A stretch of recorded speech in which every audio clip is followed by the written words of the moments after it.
Bonjour et bienvenue dans le studio de Roderick. On se retrouve aujourd'hui à nouveau devant l'Amiga 500 avec son RGB tout HDMI parce que j'ai eu énormément de questions, que ce soit sur Facebook ou sur la vidéo de la semaine dernière. Donc j'ai décidé aujourd'hui de faire une suite qui sera surtout dédiée à faire des tests de tout ce qu'on peut faire avec cet adaptateur. Que ce soit avec différents écrans. Donc j'ai là-bas tout à votre droite un écran qui a une entrée DVI mais qui est un écran de PC standard. Ici il a aussi une entrée DVI mais il est multi-sync celui-ci, donc il est capable de gérer plusieurs résolutions et des basses fréquences. J'ai ressorti mon moniteur HDMI standard, bon, qui est toujours en 16 dixièmes malheureusement, donc on aura toujours une bande noire en haut et en bas, mais bon, j'ai que ça. Bien sûr, l'écran CRT que je laisserai brancher la plupart du temps pour qu'on voit les différences sur certains modes. Et donc on va avancer. Je vous épargnerai de beaucoup les temps de chargement des disquettes parce que je vais passer pas mal de choses pour faire pas mal de tests. Donc sans plus discuter, on va attaquer directement. Donc je m'approche. Donc si on commence par la première question, il y a un petit jumper derrière l'adaptateur dont je n'ai pas parlé. C'est ce qui permet de le mettre soit avec une puce de Nice ou soit avec une super de Nice, tout simplement. Et ici, il y a deux pins pour brancher un interrupteur, mais il est généralement pas utile. Il est que pour changer des fonctions internes s'il ne détecte pas correctement les écrans. Mais je regarderai quand même plus avant si on peut changer les settings, ce qui serait intéressant. Voilà, donc je vais remettre l'adaptateur maintenant. Une autre petite chose, on peut utiliser un adaptateur de mini DVI vers DVI. Bon, malheureusement le mien est très abîmé, donc il faut que je torde le câble vers le haut pour que ça fonctionne. Mais il se dirige à plat, donc il faut voir quand même que les prises HDMI sont relativement grosses. Donc le clavier il va jusque là, donc c'est vraiment à bord du clavier. Mais c'est utilisable tant que vous prenez des prises HDMI qui ne sont pas trop dures. Voilà, on va avancer. Maintenant, ce qu'on va essayer, c'est je vais brancher cet adaptateur avec ce câble-ci qui me permet de sortir en DVI. Et on va regarder si on peut sortir une image sur un écran 5 quarts qui est ici. Voilà, l'écran Dell qui fait du 5 quarts. Je ne sais pas s'il supporte le 50 Hz et ça va justement faire un bon test d'entrée en DVI sur un écran de PC standard. Je branche tout ça. Voilà. Premier essai concluant. Donc j'ai branché mon adapteur pour transformer le mini HDMI en HDMI.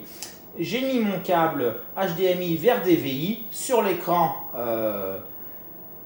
LCD en 4 tiers, un écran de PC tout à fait classique, et il s'est synchronisé à 50 Hz sans souci. Donc je vais pouvoir enlever de l'équation l'écran multi-sync, puisqu'on a directement quelque chose qui fonctionne sur un écran de bon format. Et pour que ça marche, j'ai quand même eu quelques petites choses à faire. La première fois que je l'ai démarré, j'avais l'écran qui circulait en vertical, tout simplement parce qu'il est incapable de détecter la résolution de l'écran. Donc c'était mis en 640-480 que l'écran n'aime pas particulièrement, donc ça défilait. Donc j'ai branché un fil sur les pins du bouton, mais j'ai pas de bouton, donc je fais toucher les fils pour faire le contact. Si on fait un appui long sur le bouton, on rentre dans le menu et on peut descendre dans le menu par de petites pressions. Hop, hop, hop. Et ensuite, par une pression longue, on peut aller changer la valeur ici. Et par des successives petites pressions, on peut choisir sa résolution. Donc là, j'ai tout simplement choisi le 1280-1024 qui est la résolution de mon écran. Et voilà, ça fonctionne. Donc pour quitter, appui long, puis ensuite des petits courts. Et return. Non, raté, il faut appuyer longuement. On fait le tour. Et voilà.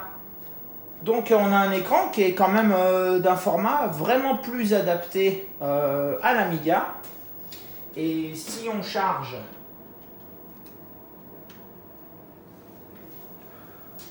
quelque chose, ça va normalement être full screen.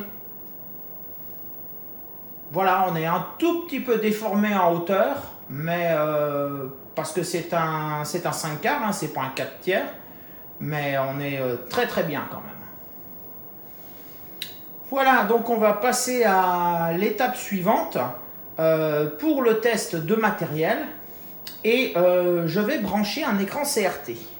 Alors pour ce faire, eh bien, je vais aller le chercher, puis on va regarder si on peut sortir sur du CRT. Je vais le laisser en 1280, même si l'écran que j'ai est un grand écran, et on va pouvoir voir ce que ça donne.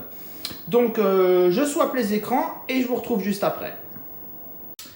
Et voici le test suivant. Donc sur un écran CRT, VGA, avec un adaptateur cette fois DVI vers VGA, branché sur un grand écran, un nœud ISO qui a plusieurs calorimétries, qui a plein de fonctions. Je suis en 1280-1024, il y a sans doute moyen de faire beaucoup plus net en le mettant dans des plus hautes résolutions. Mais ça peut vous montrer déjà que ce Raspberry Pi sur Denise, convertisseur vers HDMI, peut aussi être utilisé en VGA. Voilà. Ce bel écran ISO a fait pas mal de profondeur, hein. Il est plus profond que sa largeur d'un tout petit peu. Il a des entrées BNC, des entrées VGA. Il a plusieurs profils de calorimétrie en façade. On peut régler toute la géométrie de l'image en appuyant sur un bouton et en tournant la molette. Donc il est très facile à régler. Et ce moniteur, aussi bien soit-il, il occupe une place, beaucoup de place chez moi. Donc si cet écran vous intéresse, n'hésitez pas à venir sur le Discord et à venir discuter, parce que je souhaiterais m'en séparer et le donner à qui en voudra, à qui pourra venir le chercher. Voilà, voilà. Donc maintenant qu'on a fait des tests, voyons voir si j'ai ce que j'ai sur ma clé. On va charger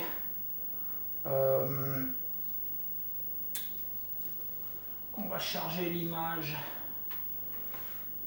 Ah, ça tend.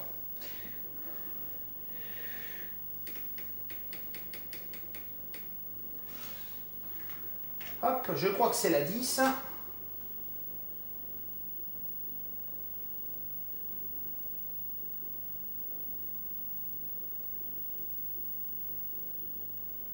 Non, c'est pas la 10. Je coupe, je regarde quelle image charger et je vous reprends. Voilà, j'espère que c'est pas trop sombre. J'ai chargé un Warbench 2 à partir d'une disquette virtuelle. Et on va faire un premier test. On a justement l'écran branché sur le port normal de l'Amiga, en plus de l'adaptateur HDMI. Et la première chose qu'on va faire, c'est qu'on va changer le screen mode et on va passer en entrelacé. Et on va pouvoir voir tout de suite comment ça se comporte. Alors, entrelacé, save.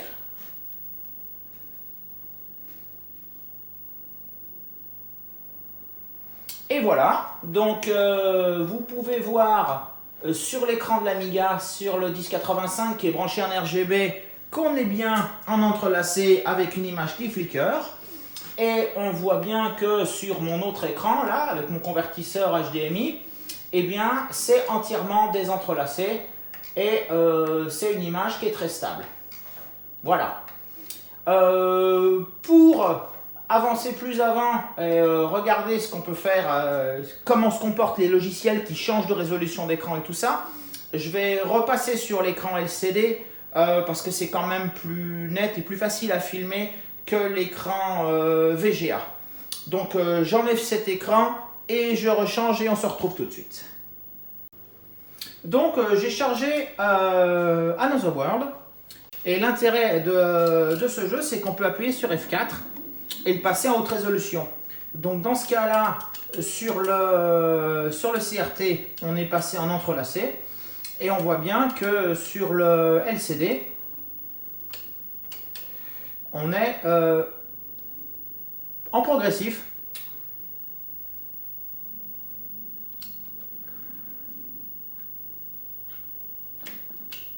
Ouais, Die on Retry ce jeu. J'ai complètement oublié comment il jouait. Voilà, donc ce que je vais faire maintenant, c'est que je vais enlever le CRT, ce qui me permettra de filmer à 60 fps. Et on pourra continuer sur le LCD à voir des mix entrelacés, non entrelacés et d'autres choses comme du ham. Donc je déplace et je vous reprends. Voilà, j'ai finalement décidé de garder l'écran Commodore 1085 à côté, tout simplement parce que ça permet de bien voir les moments dans lesquels les résolutions se passent en entrelacé. Vu que le désentrelaceur fait un excellent travail, du fait, ça se voit pas tant que ça. J'ai chargé la DigiPaint 3 et ce qu'on va essayer, c'est de voir comment se comporte une image en ham, en HDMI. Donc ça charge. Je sais pas quelle résolution vraiment, si on charge une image sur la disquette de DigiPaint 3,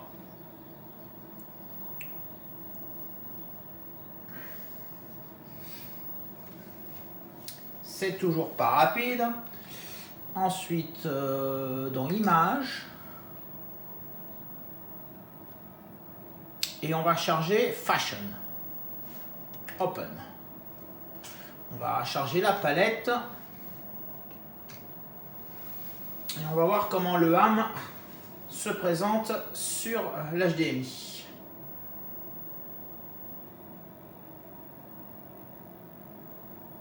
Bon, image très connue, hein.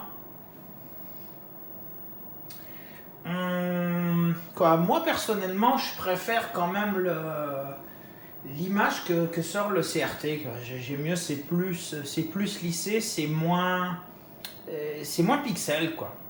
Parce que là, on a beau avoir 4096 couleurs, on voit quand même les pixels très fortement en HDMI.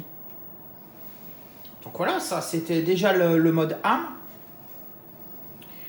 On va essayer un jeu maintenant qui change de résolution au cours de son chargement. Donc je vais commencer de le charger et je vous reprends quand c'est prêt. Voilà, j'ai sélectionné le fichier image, mais en fait je vais laisser démarrer le jeu parce que c'est son démarrage justement qui nous intéresse. J'ai choisi donc Uridium 2 parce qu'il démarre avec un écran entrelacé que voici. Et voilà comment cet écran sort en HDMI.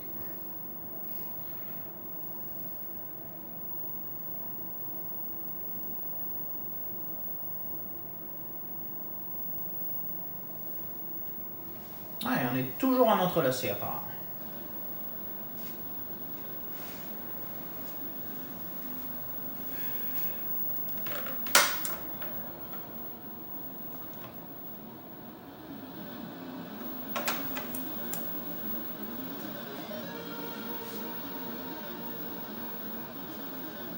Et voilà, on est passé en mode normal.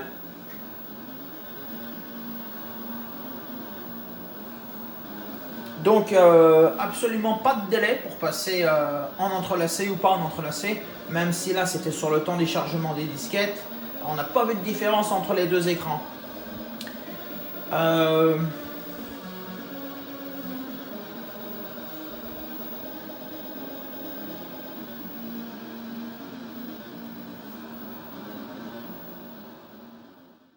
Voilà.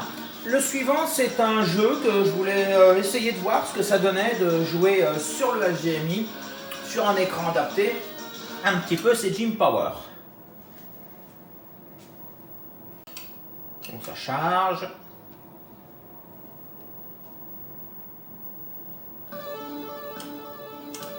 Donc vous pourrez comparer comme ça tout au long du jeu, enfin, le peu que je vais jouer.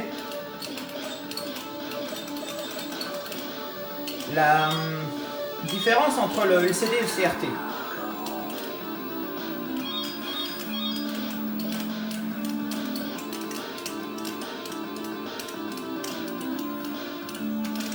Ah, qu'est-ce que je suis mauvais dans ce genre de jeu, moi. Elle veut pas aller en diagonale, ma manette. Voilà.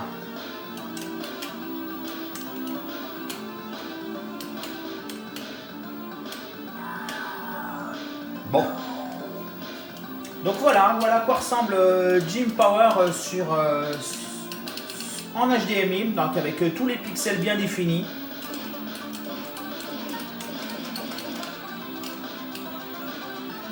Maintenant, on va passer à autre chose.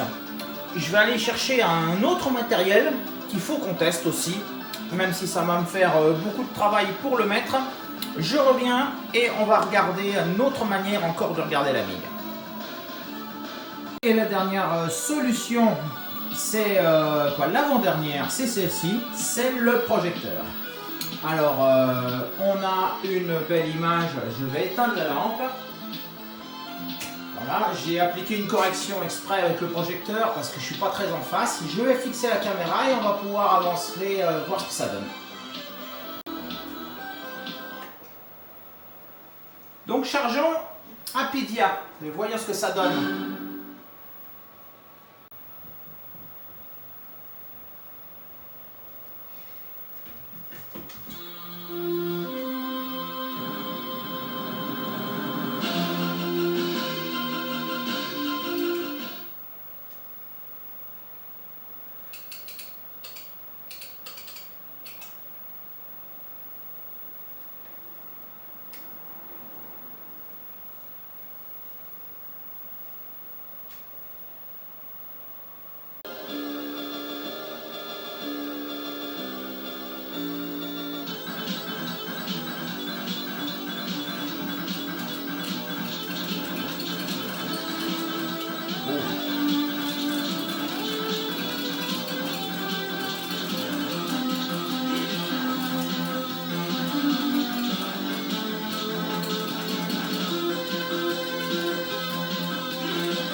Bon, j'ai malheureusement un mode d'affichage qui n'est pas très compatible avec la résolution du projecteur, mais j'ai pas réussi à reconfigurer le Raspberry Pi comme il faut. Et donc l'image est un petit peu croppée en haut et en bas, mais normalement ça se produit pas ça. C'est parce que je suis resté en 1280-1024 alors que mon projo est un projo Full HD.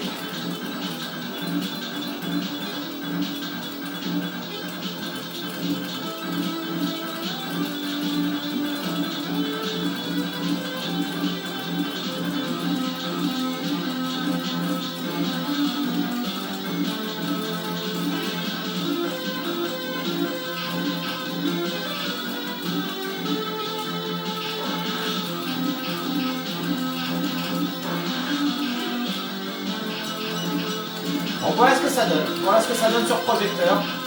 C'est quand même sympathique. Et justement, je vais en profiter tant que je suis sur le projo pour charger une démo. Mais j'ai peur que le crop gêne un petit peu. Mais on va voir ça tout de suite.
Donc voilà, c'était une démo.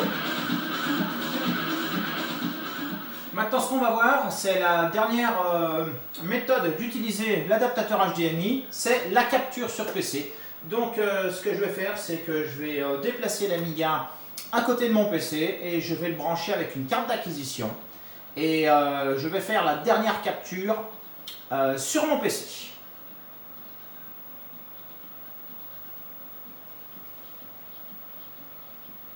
Et voilà l'Amiga branché en HDMI sur mon PC qui est juste à côté. On voit la petite carte d'acquisition qui est ici. Voilà, et j'ai mis la sortie son sur l'entrée de mon PC. Et je vais vous faire une capture tout de suite sur Turrican 2.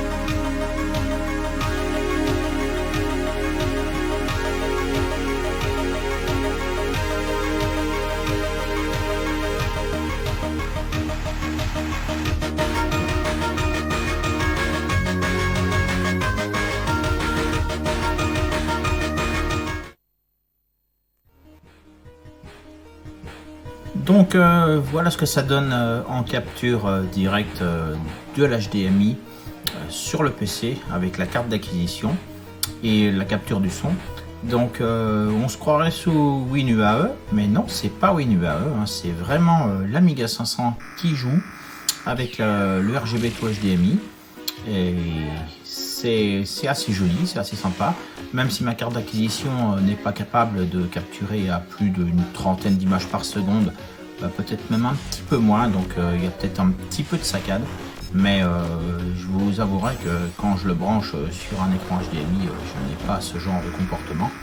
Il est vraiment parfait, le jeu, ainsi que tout ce que j'ai pu lui passer. Ça vous donnera donc une bonne idée de ce qu'on peut faire avec ce RGB to HDMI sur tous les matériels que j'ai pu avoir sous la main, et je pense que ça fait un bon tour de tout ce qu'on peut brancher sur ce connecteur.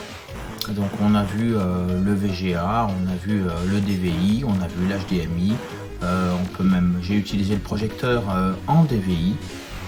Et voilà ce que ça donne. Ça c'est la dernière, c'est la capture. Voilà. Donc je vous laisse continuer de regarder tous mes fails sur ce jeu, parce que franchement c'est pas le genre de jeu auquel je sais jouer. Moi je préfère les jeux où on construit ou les jeux d'aventure.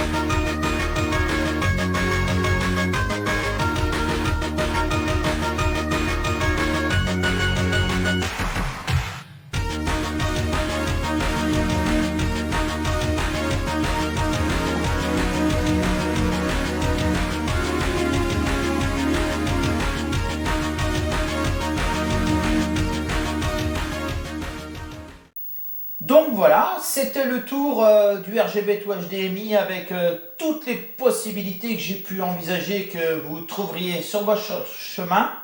Pardon.